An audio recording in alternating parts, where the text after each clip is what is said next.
Topic नहीं है, small topic है। इसमें एक कॉन्सेप्ट इंपॉर्टेंट है अल्फान्यूमेरिक सीरीज, जिसपे क्वेश्चंस बनते हैं। बट उससे पहले कुछ बेसिक मैं आपको बता देता हूँ कैसे कैसे क्वेश्चंस आ सकते हैं आपके एग्जाम में। ठीक है, स्टार्ट करते हैं। भाई डिक्शनरी सबको देखना आता है, फाइन। तो अगर मैं आपके सामने 5 नाम लिखता हूं, एक हो गया अभिषेक, वन इज अभी, जस्ट अभी, वन इज अभिमन्यु, एक हो गया अभिलाषा। तो इन 4 नाम में से सबसे पहला नाम कौन सा आएगा? तो डिक्शनरी देखा करते थे A to Z वाली जो लिस्ट है, ठीक है, A to Z वाली जो अल्फाबेटिकली लिस्ट होती है ABCDEFGH, तो सबसे फर्स्ट लेटर जो है कंपेयर करते थे। जिस भी लेटर का फर्स्ट लेटर सबसे पहले आता है कहां पे? अल्फाबेटिकली लिस्ट में, तो उसकी रैंक क्या बन जाती थी? फर्स्ट बन जाती थी। तो यहाँ पे जो है फर्स्ट लेटर सबका सेम है, सेकंड भी सेम है, थर्ड भी सेम है, फोर्थ भी सेम है, बट इसमें फिफ्थ है, इसमें फिफ्थ नहीं है, तो इसकी रैंक क्या बन जाएगी? First is the right answer. इसमें भी फिफ्थ है और इसमें भी फिफ्थ है, तो इसकी रैंक फर्स्ट है। लेटर नहीं होगा तो वो पहले आएगा, ठीक है, लेटर अगर नहीं होगा तो वो पहले आएगा। इसी तरीके से यहाँ पे S है, M है, L है, तो S, M और L में से सबसे पहले कौन सा मिल गया आपको? L, तो इसकी रैंक क्या बन जाएगी? सेकंड पे, ये भी चला गया बाहर। फिर M और S में कंपैरिजन करना है, तो M और S में से सबसे पहले कौन सा मिल जाएगा आपको? M, तो इसकी रैंक बन जाएगी थर्ड। एंड में अभिषेक की क्या बन गई? I am last. Okay, done guys. तो ये कुछ बेसिक है अल्फाबेट टेस्ट का, ठीक है, कोई ज्यादा अगेन रिपीट कर रहा हूं, ज्यादा हार्ड टॉपिक नहीं है। में आपको परेशान कर सकती है वो एक चीज है language of the question. Question की लैंग्वेज बना सकता है वो हार्ड, बाकी क्वेश्चन सॉल्व करना बहुत ज्यादा इजी रहेगा। उसका पूछने का ढंग यानी कि लैंग्वेज वो हार्ड डाल सकता है। एक तो चीज मैं आपसे कहूंगा कि वो लैंग्वेज बना सकता है हार्ड, सॉल्यूशन बहुत ज्यादा इजी रहेगा। ठीक है, तो एक बार फर्स्ट क्वेश्चन को स्टार्ट करते हैं। इसमें पूछा है which of them will come in the middle if all of them are arranged alphabetically as in the dictionary। मतलब उसने पूछा है कि बीच में कौन सा आएगा अगर मैं पांचों को अल्फाबेटिकली रैंक में अरेंज करता हूं, तो 1, 2, 3, 4, 5, तो कौन सी रैंक का मतलब आपसे कौन सी रैंक पूछ रहा है? आपसे थर्ड रैंक पूछ रहा है, because this is the middle. तो मिडल रैंक का मतलब क्या हो गया? Third is the right answer. तो देखते हैं 5 वर्ड्स आपको दिए थे, दैट इज रेडिकल, एक दिया था रेडिएट, ठीक है, देन रैकेट, देन रेडियस और एक दिया था रडार। ठीक है, तो आर सब में सेम है, तो आर सब में सेम है, तो इसमें तो मैं कंपैरिजन नहीं कर पाऊंगा। सेकंड पे आओ, सेकंड भी सब में सेम है, ए आ रहा है, इस पे भी कंपैरिजन नहीं हो पाएगा। थर्ड में यहाँ पे डी है, यहाँ पे डी है, यहाँ पे सी है, यहाँ पे डी है, यहाँ पे डी है, तो इसकी रैंक क्या बन जाएगी? फर्स्ट। तो इसकी रैंक फर्स्ट है, ये मेरा आंसर नहीं है भैया। आंसर उसने कौन सी रैंक का पूछा है? उसने थर्ड रैंक का पूछा है, तो फर्स्ट क्यों निकालोगे? थर्ड तक तो निकालना पड़ेगा ना। फोर्थ और फिफ्थ रैंक आप स्किप कर सकते हो, बट थर्ड तो आंसर है ना भाई, थर्ड इज अ मिडल। तो वो क्वेश्चन आपको यहाँ पे ध्यान से पढ़ना है, उसने पूछा क्या है क्वेश्चन। वो सेकंड रैंक भी पूछ सकता है, वो आपसे फोर्थ रैंक भी पूछ सकता है, फिफ्थ रैंक भी पूछ सकता है, फर्स्ट रैंक भी पूछ सकता है। तो it depends on the question. Question की जो डायरेक्शन आएगी ना क्वेश्चन पेपर में, जो क्वेश्चंस के ऊपर जो डायरेक्शन लिखी होगी, उस डायरेक्शन को अच्छे से पढ़ना, ठीक है। उसको जनरली बच्चे स्किप कर देते हैं, ठीक है। इसके बाद देखते हैं, इसमें आई है फोर्थ, इसमें आई है, इसमें भी आई है और इसमें ए है, तो इसकी रैंक क्या बन जाएगी? सेकंड, गया भाग। इसके बाद फोर्थ चेक करोगे, फिफ्थ चेक करोगे, सॉरी, इसमें सी आ गया, इसमें ए आ गया और इसमें यू आ गया, तो सी ए यू में से पहले कौन मिल गया? ए, तो इसकी रैंक क्या बन जाएगी? Third is the right answer. तो रेडिएट मेरा सही आंसर है, फाइन। तो ऐसा जरूरी नहीं है कि वो हमेशा आपसे फर्स्ट रैंक का वर्ड आपसे पूछा जाएगा, ठीक है, वो थर्ड का भी पूछ सकता है। नेक्स्ट क्वेश्चन ट्राई करते हैं। A word has been given followed by the 4 other words, one of which cannot be formed by using the letters of the given words। मतलब cannot भी पूछा है, तो यहाँ पे can भी आ सकता है और cannot भी आ सकता है। मतलब वो आपसे ये भी पूछ सकता है कि कौन सा वर्ड बन सकता है, वो आपसे ये भी पूछ सकता है कि कौन सा वर्ड नहीं बन सकता है। तो ये सिग्निफिकेंट दिया है, इस लाइन का मतलब क्या हो गया? क्वेश्चन में क्या पूछा है? तो सिग्निफिकेंट के अल्फाबेट्स को यूज करके कौन सा ऑप्शन नहीं जो है बनाया जा सकता है, ठीक है। सिग्निफिकेंट के अल्फाबेट्स को यूज करके कौन सा ऑप्शन नहीं बना सकते हो आप, ये आपको बताना है। तो फर्स्ट ऑप्शन बन जाएगा, उसने दिया है जियांट, तो यहाँ पे जी भी पड़ा है, ठीक है, this is G, this is I, ठीक है, this is A, this is N and this is T, ठीक है। इसके बाद भी फर्स्ट तो बन गया। देन सेकंड देखते हैं, इंसिग्निया, तो यहाँ पे आई जो है 2 बारी है, तो आई जो है 2 बारी आपको मिल गया। एन भी मिल चुका है, देन एस है, ठीक है, देन एस है, एस भी मिल गया, आई भी मिल गया, जी भी मिल गया, ठीक है। इसके बाद एन आई ए, ठीक है, एन आई ए भी मिल जाएगा, तो यहाँ पे 3 बारी आई है, वर्ड में भी 3 बारी आई दिया है, तो 3 बारी आई तो मिल जाएगा। एन 2 बार है, क्या वर्ड में n 2 बार ही दिया है? n 2 बार है, जितनी बार यहाँ पे दिया होगा ना वो, जैसे n अगर वर्ड में एक बार ही दिया गया है तो आप एक ही बार यूज कर सकते हो उसको, ठीक है। GB है और A भी है, फाइन, तो ये भी बन जाएगा। थर्ड देखते हैं, इन्फेंट। इन्फेंट I एक बार, N 2 बार पढ़ा है, ठीक है। F भी है, A भी है, N भी है और T भी है, ठीक है, ये भी बन जाएगा। इसका देखते हैं, यहाँ पे दिया है NASS, S नहीं है ना, तो ये वाला ऑप्शन नहीं बन पाएगा, तो option number 4 is correct. Just आपको चेक करना है, ठीक है भाई। नेक्स्ट क्वेश्चन ट्राई करते हैं। हाँ, दिस इज इंपॉर्टेंट। ये क्वेश्चन है जो मैं कहूंगा कि थोड़ा सा डिफिकल्ट पड़ेगा, इसको समझना थोड़ा सा डिफिकल्ट है। Find out how many pairs, find out how many such pairs of the letters are there in the given word. तो गिवन वर्ड किस वर्ड की बात कर रहा है? Horizon. Given word each of which has as many letters between them in the word as in the English alphabets. भाई यहां तक तो बच्चे समझ लेते हैं, ठीक है। यहां से फाइंड आउट से लेके ईच ऑफ तक तो बच्चे समझ लेते हैं। सर उसके बाद क्या बोल दिया, कुछ मतलब ऊपर से चला गया। Which has as many letters between them, मतलब ऐसे ऐसे भी इन पेयर्स का मतलब क्या हो गया? जो पेयर्स दिया है तो पेयर्स का मतलब क्या हो गया? मतलब दो दो लेटर्स के ऐसे पेयर्स बनाने हैं, ठीक है, दो दो अल्फाबेट्स के ऐसे पेयर्स बनाने हैं कि उन दोनों अल्फाबेट्स के बीच में, ठीक है, उन दोनों अल्फाबेट्स के बीच में भाई जितने अल्फाबेट वर्ड्स में आ रहे हैं, उन दोनों के बीच में जितने अल्फाबेट्स इस वाले वर्ड में आ रहे हैं उतने ही अल्फाबेट अल्फाबेटिकली जो आपकी डिक्शनरी है उसमें भी आने चाहिए। दोनों अल्फाबेट्स के बीच में जितने वर्ड्स यहां पे आ रहे हैं उतने ही अल्फाबेट्स यहां पे चाहिए, जितने अल्फाबेट्स यहां पे आ रहे हैं उतने ही अल्फाबेट्स यहां पे आपको चाहिए। तो ऐसे कितने पेयर बना सकता हूं ये आपको निकालना है, ठीक है। तो एग्जांपल अगर मैं देता हूं तो R और N का बेस्ट एग्जांपल है। R और N के बीच में जो वर्ड है उसमें I दिया है, Z दिया है, O दिया है, तो there are 3 letters between R and N। तो R और N के बीच में 3 लेटर्स दिए हैं। यहां पे अगर चेक करते हो तो R यहां पर है और N यहां पर है, तो R और N के बीच में यहां पे भी 3 दिए, OP क्यों? ऑर्डर मैटर नहीं करेगा, R बाद में भी आ सकता है, R पहले भी आ सकता है। Number of letters between them should be same.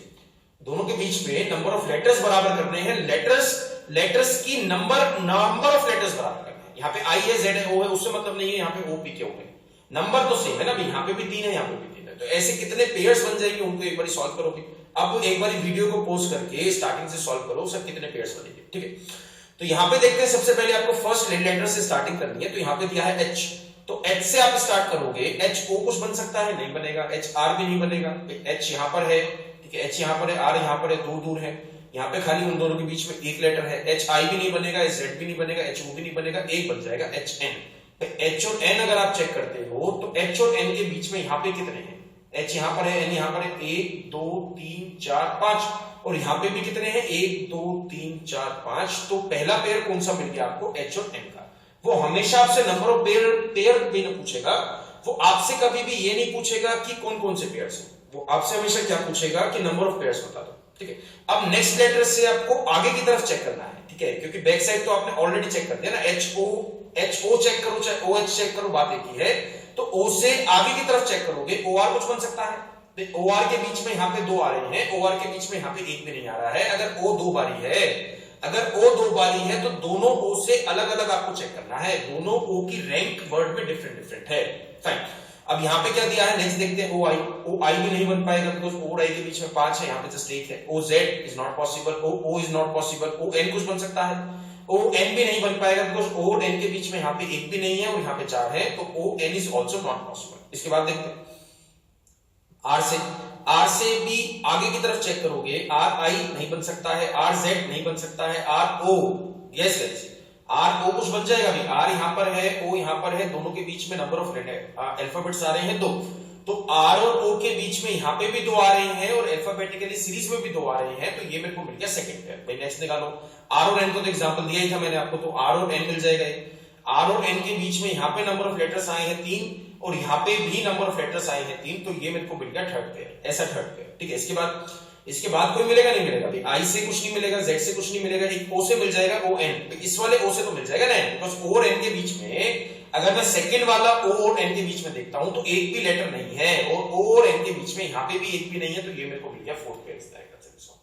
एक चीज समझ में आई या नहीं आई? ठीक है, तो ये क्वेश्चन आ भी सकता है, नहीं भी आ सकता है, but you can't just ignore this question.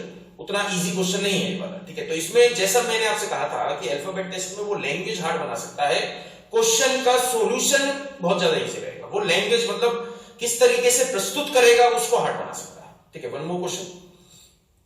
अब जैसे ये क्वेश्चन है, how many such digits are in the number 6837941 each of which is as far away from the beginning of the number. मतलब ऐसी कितनी संख्याएं हैं या ऐसी कितनी देयर आर सच डिजिट्स कि वो वाली जो डिजिट्स हैं वो उतनी ही दूरी पे हो स्टार्टिंग से, मतलब from the beginning, from the starting as they will be when arrange in the ascending order. मतलब सारी डिजिट्स को जब मैं असेंडिंग ऑर्डर में लगाता हूं तो ऐसी कितनी डिजिट्स हैं जो स्टार्टिंग से जितनी रैंक पे पहले थी उतनी ही रैंक पे अब भी है डिसेंडिंग ऑर्डर में लगाने के बाद।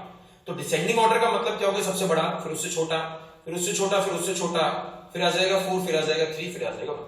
तो यहां पे अगर आप देखते हो तो basically we need to find कि ऐसे कितनी डिजिट्स हैं जिनकी रैंक चेंज नहीं हुई है, जिनकी पोजीशन चेंज नहीं हुई है। तो एक तो 8 है और एक जो है 1 है, तो ऐसे 2 such digit is the right answer. ये इसका राइट आंसर बन गया। वो कभी भी डिजिट आपसे नहीं पूछेगा कि कौन कौन सी डिजिट है, वो आपसे हमेशा पूछेगा नंबर ऑफ डिजिट बता दो। ठीक है, नेक्स्ट क्वेश्चन ट्राई करते हैं। अब लैंग्वेज हार्ड थी, ठीक है, इस वाले क्वेश्चन में भी आपने क्या देखा कि language was hard, question was easy. Question बहुत ज्यादा इजी था। ये दो तरीके से क्वेश्चन आ सकता है, या तो वो देगा आपको डिसेंडिंग ऑर्डर या फिर देगा असेंडिंग ऑर्डर, दैट्स ऑल। इन दो के अलावा ये क्वेश्चन किसी और तरीके से नहीं पूछा जा सकता है। अब सेम क्वेश्चन मैं आपको देता हूं, ठीक है, अगला जो पार्ट है, अगला जो क्वेश्चन है वो भी इसी तरीके का है, वो भी इसी तरीके का है, बट उसकी लैंग्वेज भी इजी आपको करके दी है। देखते हैं, the position of how many letters in the word breaks, ठीक है, position of how many letters in the word breaks remain unchanged when they are arranged in alphabetically order. इसमें डायरेक्ट क्वेश्चन दे दिया, ठीक है, इसमें डायरेक्ट क्वेश्चन दे दिया है, कोई भी as far as away from the beginning करके उसको कंफ्यूज नहीं करा गया है। ठीक है, तो लास्ट क्वेश्चन में भी हम यही कर रहे थे जो इस क्वेश्चन में करेंगे, बट लास्ट क्वेश्चन में आप लोगों को समझ में नहीं आया था बिकॉज उसकी लैंग्वेज हार्ड नहीं थी। ठीक है, तो यहां पे ए आ गया, अल्फाबेटिकली में लगाना है, मतलब यहां पे ए आ जाएगा, फिर उसके बाद बी आ गया, ठीक है, फिर ई आ जाएगा, फिर के आ गया, फिर आर आ गया, फिर एस आ गया। तो कौन कौन से अल्फाबेट्स हैं जिनकी पोजीशन चेंज नहीं हुई, के एंड एस। तो के और एस ऐसे दो अल्फाबेट्स हैं जिनकी पोजीशन चेंज नहीं हुई है, तो आंसर क्या बन जाएगा, 2 such alphabet is the right answer. ठीक है, नाउ वी विल स्टार्ट। ठीक है, अब स्टार्ट करते हैं अल्फान्यूमेरिक सीरीज। तो अल्फान्यूमेरिक सीरीज इज इंपॉर्टेंट है, ठीक है, उसको ध्यान से समझना। अल्फान्यूमेरिक सीरीज कुछ इस टाइप की देगा वो। अल्फान्यूमेरिक सीरीज का मतलब क्या हो गया, अल्फान्यूमेरिक सीरीज का मतलब क्या हो गया, जिसमें अल्फाबेट्स भी होंगे, नंबर्स भी होंगे एंड द सिंबल्स भी होंगे। ठीक है, तो उसने पूछा है, इससे पहले मेरे को 2 वर्ड्स के मतलब बता देना, प्रेसीडिंग बाय, ठीक है, प्रेसीडिंग बाय एंड फॉलोड बाय। तो ये 2 वर्ड्स इसमें बहुत ज्यादा वो यूज करेगा, preceding by and followed by. Preceding by का मतलब क्या हो गया, लेफ्ट हैंड साइड की तरफ सबसे पहला एलिमेंट। अगेन रिपीट कर रहा हूं, प्रेसीडिंग कभी भी आप आगे पीछे आप उस तरीके से याद नहीं करोगे। क्वेश्चन में आता है प्रेसीडिंग बाय का, तो मतलब क्या होगा, उल्टे हाथ की तरफ सबसे पहला एलिमेंट। फॉलोड बाय का मतलब क्या हो गया, राइट में सबसे पहला एलिमेंट। आपसे पूछता हूं कि 8 के प्रेसीडिंग बाय कौन सा है, 8 के प्रेसीडिंग बाय मिल जाएगा, यानी कि उल्टे हाथ की तरफ सबसे पहला कौन सा आ गया, यू। और 8 के फॉलोड बाय कौन सा एलिमेंट है, 8 के फॉलोड बाय एलिमेंट है कॉपीराइट, यानी कि सिंबल। तो इस तरीके से ये चीज आपको बनानी है। ठीक है, तो इनका यूज करना पड़ेगा। प्रेसीडिंग बाय मतलब उल्टे हाथ की तरफ सबसे पहला, एंड फॉलोड बाय मतलब राइट की तरफ सबसे पहला, दैट्स ऑल। ये 2 चीजें आपको ध्यान रखनी है। ठीक है, तो अब जो है एक बार क्वेश्चन स्टार्ट करते हैं। How many such vowels are there, यानी कि वोवेल्स आपको निकालने हैं। वोवेल्स पता है अभी कौन कौन से होते हैं, ए ई आई ओ यू, यानी कि जिनको हिंदी में कहा जाता है स्वर, यानी कि वोवेल्स। वोवेल्स मतलब A E I O U. How many vowels in the above arrangement each of which is immediately preceded by a number, मतलब जिनके उल्टे हाथ की तरफ सबसे पहला नंबर आता हो and immediately followed by the consonant, और सीधे हाथ की तरफ सबसे पहला कॉन्सोनेंट आता हो। तो यहाँ पे 2 कंडीशन बन सकती है, वो या तो यहाँ पे एंड देगा या फिर दे सकता है और। तो एंड का मतलब क्या हो गया, उल्टे हाथ की तरफ आपको नंबर भी चाहिएगा और सीधे हाथ की तरफ आपको कॉन्सोनेंट भी चाहिएगा। ठीक है, दोनों कंडीशन आपको एक साथ ट्रू करानी है, तब वो वाले वोवेल्स आपको ढूंढने हैं। तो वोवेल्स पे आ जाओ।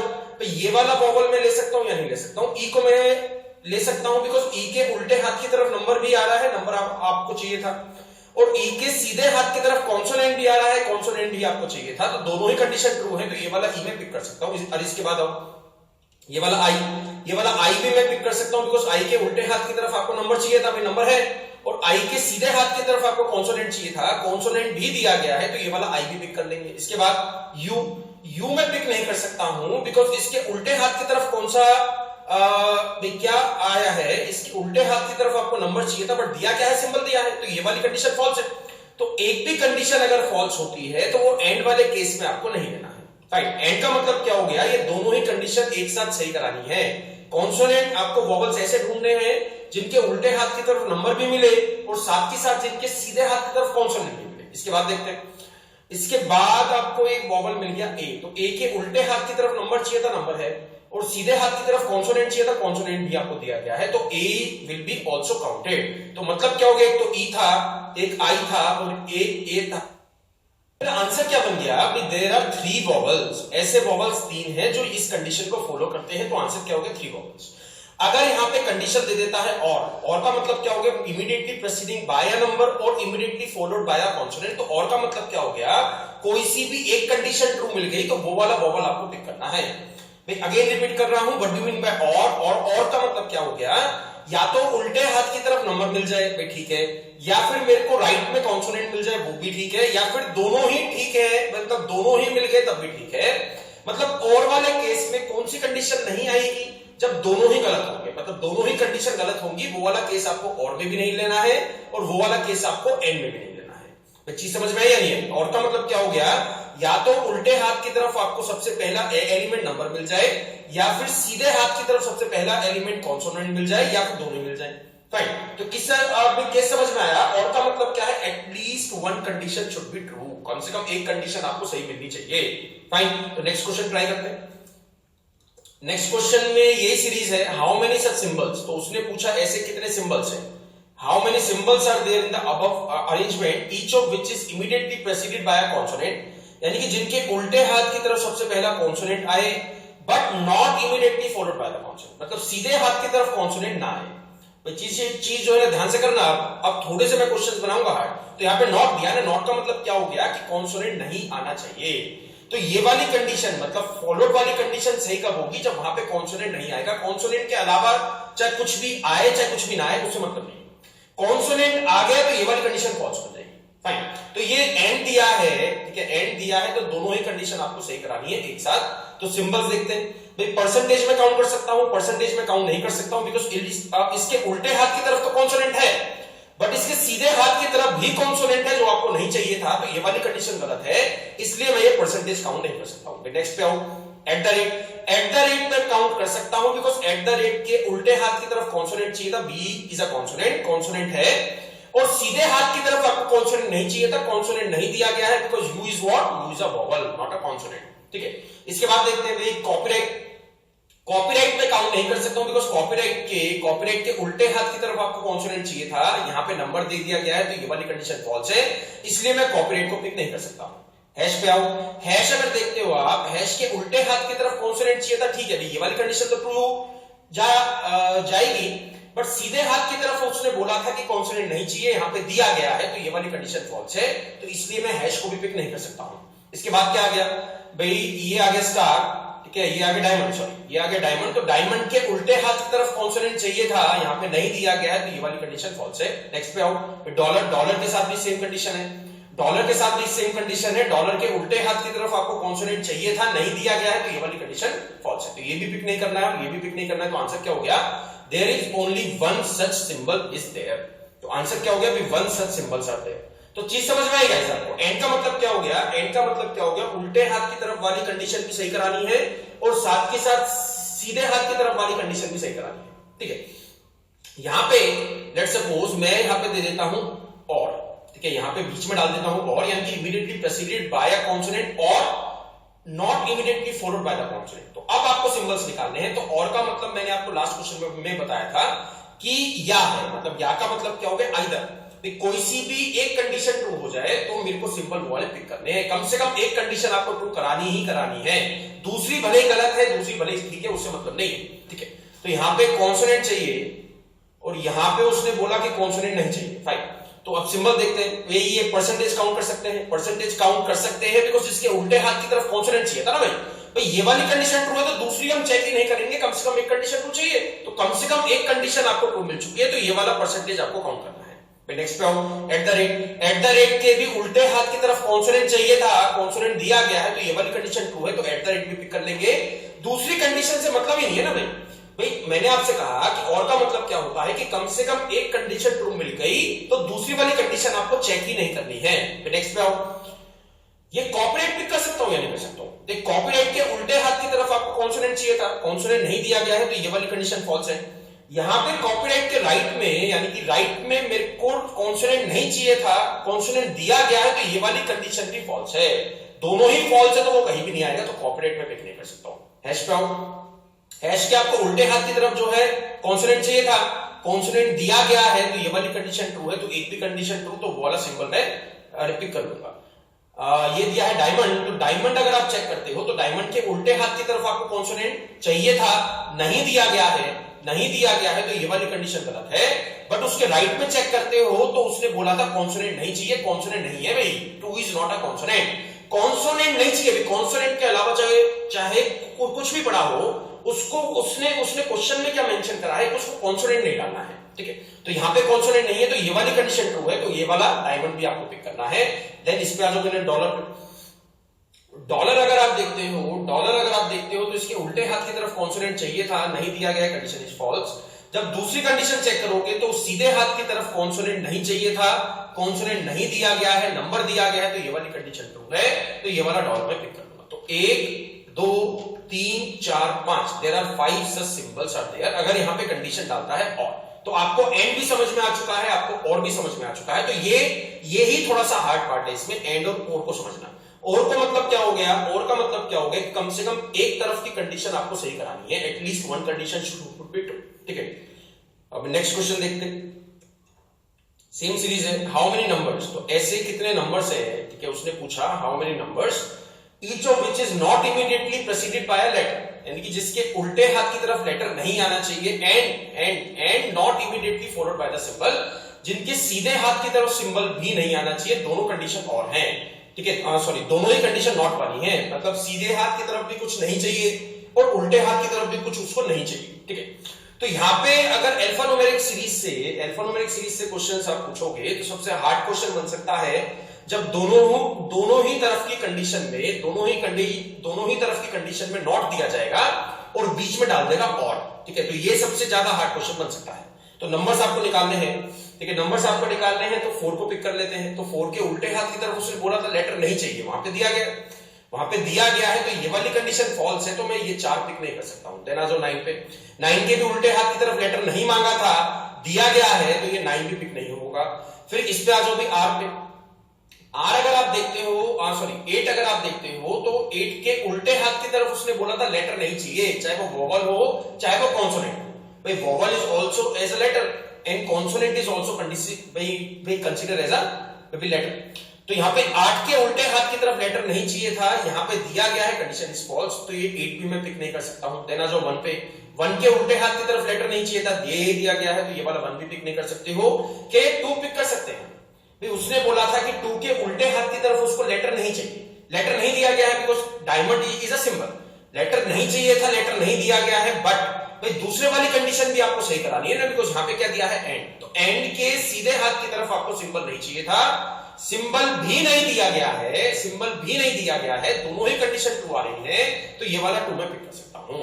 तो उसने राइट में कहा था ना, राइट में उसने बोला था कि सिंबल उसको नहीं चाहिए, ए दिया है ना, A is what, A is a letter, symbol नहीं चाहिए, सिंबल के अलावा चाहे कुछ भी दिया हो, तो ये वाला 2 आप पिक कर सकते हो। ये वाला 5, सॉरी ये वाला 3 आप पिक नहीं कर सकते, बिकॉज 3 के उल्टे हाथ की तरफ लेटर नहीं चाहिए था, दिया गया है, नहीं पिक होगा। 5 के भी उल्टे हाथ की तरफ लेटर नहीं चाहिए था, उल्टे हाथ की तरफ लेटर नहीं चाहिए था, दिया गया है, कंडीशन उल्टी करी गई है, तो ये वाला सिंबल, ये वाला नंबर भी मैं पिक नहीं कर सकता हूं। देन 6 पे आ जाओ, 6 के उल्टे हाथ की तरफ आपको लेटर नहीं चाहिए था, नहीं दिया गया है, because dollar is a symbol, तो डॉलर एक सिंबल है, उल्टे हाथ की तरफ लेटर नहीं चाहिए था, नहीं दिया गया है, ये वाली कंडीशन ट्रू है। सीधे हाथ की तरफ मेरे को सिंबल नहीं चाहिए था, सिंबल भी नहीं दिया गया है, तो ये वाली कंडीशन भी ट्रू है, दोनों कंडीशन ट्रू है, तो ये वाला 6 आपको पिक करना है। राइट, तो आंसर क्या हो गया एंड वाले केस का, भाई 2 such numbers are there in the above series, ये है इसका राइट आंसर, ठीक है। सेम क्वेश्चन करते हैं विद द और, तो यहां पे मैं डाल देता हूं और। अब एक बार इसको ध्यान से निपटाना, यहां पे उसने नंबर्स पूछे हैं, ठीक है, उसने नंबर्स पूछे हैं जिनके उल्टे हाथ की तरफ लेटर नहीं आना चाहिए और जिनके राइट में सिंबल नहीं आना चाहिए, बट कंडीशन क्या दी है और की, मतलब कम से कम एक कंडीशन आपको ट्रू करानी है, या तो ये वाली ट्रू मिल जाए या फिर ये वाली ट्रू मिल जाए या फिर दोनों ही ट्रू मिल जाए। तो ऐसे नंबर्स आपको ढूंढने हैं जिनके उल्टे हाथ की तरफ लेटर नहीं आता है या फिर जिनके राइट में सिंबल भी नहीं आता है। ठीक है, तो नंबर देखते हैं। क्या ये वाला 4 में पिक कर सकता हूं? आज की ओर से 4 में पिक कर सकता हूं, बिकॉज 4 के उल्टे हाथ की तरफ लेटर नहीं चाहिए था। 4 ने उसने कहा था कि ऐसे नंबर जिनके उल्टे हाथ की तरफ लेटर नहीं आता है, उल्टे हाथ की तरफ लेटर दिया गया है, ये वाली कंडीशन फॉल्स है। बट दूसरी भी तो चेक करोगे ना, बिकॉज केस कौन सा दिया है? और का।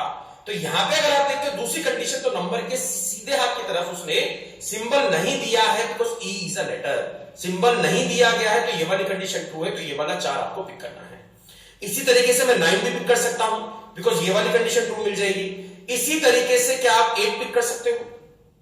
आस्क योरसेल्फ, भाई 8 के उल्टे हाथ की तरफ उसने बोला था लेटर नहीं चाहिए, लेटर दिया गया है, तो ये वाली कंडीशन फॉल्स है। 8 के सीधे हाथ की तरफ उसने कहा था सिंबल नहीं चाहिए, सिंबल भी दिया गया है, तो दोनों ही कंडीशन फॉल्स है ना भाई, दोनों ही फॉल्स है, तो वो कहीं भी नहीं आएगा। तो 8 में कैसे भी पिक नहीं कर सकता हूं। इसके बाद आ जाओ 1 के पास। 1 के राइट वाली कंडीशन ट्रू मिल जाएगी, राइट में सिंबल नहीं चाहिए था, सिंबल नहीं दिया गया है, कंडीशन इज ट्रू। भाई क्या मैं 2 पिक कर सकता हूं? 2 भी पिक कर सकता हूं, बिकॉज 2 के उल्टे हाथ की तरफ लेटर नहीं चाहिए था, लेटर नहीं दिया गया है, तो कंडीशन इज ट्रू। 3 पे आ जाओ, 3 भी मैं काउंट कर सकता हूं, बिकॉज 3 के राइट में सिंबल नहीं चाहिए था, राइट में सिंबल नहीं दिया गया, ये वाली कंडीशन ट्रू है, तो मैं 3 भी पिक कर सकता हूं। क्या मैं 5 पिक कर सकता हूं? ठीक है, 5 आप पिक नहीं कर सकते हो, बिकॉज 5 में दोनों ही कंडीशन फॉल्स है। उसने उल्टे हाथ की तरफ लेटर भी दे दिया जो मेरे को नहीं चाहिए था, उसने सीधे हाथ की तरफ सिंबल भी दे दिया जो आपको नहीं चाहिए था, तो ये 5 में दोनों ही कंडीशन फॉल्स है। 6 पिक कर लोगे, उल्टे हाथ की तरफ लेटर नहीं चाहिए था, नहीं दिया गया है, तो ये वाला 6 पिक कर सकते हो। तो आंसर क्या होगा? 1 2 3 4 5। तो ऐसे 5 सिंबल्स हैं, सॉरी ऐसे 5 नंबर्स हैं। अगर कंडीशन और आती है तो आंसर क्या बन जाएगा? 5 सच नंबर्स आर देयर। फाइन, ठीक है। तो नेक्स्ट पार्ट एक बार देखते हैं, अल्फाबेट टेस्ट का लास्ट पार्ट। ये कुछ नंबर्स आपको दिए गए हैं, कुछ नंबर्स दिए गए हैं। अब इन नंबर्स को कुछ करने के लिए कहा गया है। क्या करने के लिए कहा गया है? In the position of first and the third digit. मतलब एक नंबर था 519, एक 378, एक 436, एक 624, एक 893। तो first and the third digit with in each number interchange, यानी कि फर्स्ट एंड थर्ड डिजिट को मैंने चेंज कर दिया। तो यहां पे क्या बन जाएगा? 915 873 634 426 और यहां पे आ गया 398। अब उसने पूछा which of the following will be the second smallest number. तो यहां पे दो क्वेश्चन बन सकते हैं, एक में वो पूछेगा आपसे नंबर और एक में वो पूछेगा आपसे डिजिट। तो नंबर का अलग केस है एंड डिजिट का अलग केस है। तो उसने पूछा सेकंड स्मॉलेस्ट नंबर कौन सा है, तो नई वाली सीरीज यही है भाई। नई वाली जो करने के लिए कहा गया था उसको करने के बाद सीरीज ये वाली बनी है 915 873 634 एंड सो। तो इस वाली सीरीज में आपको चेक करना है कि सेकंड स्मॉलेस्ट नंबर कौन सा है।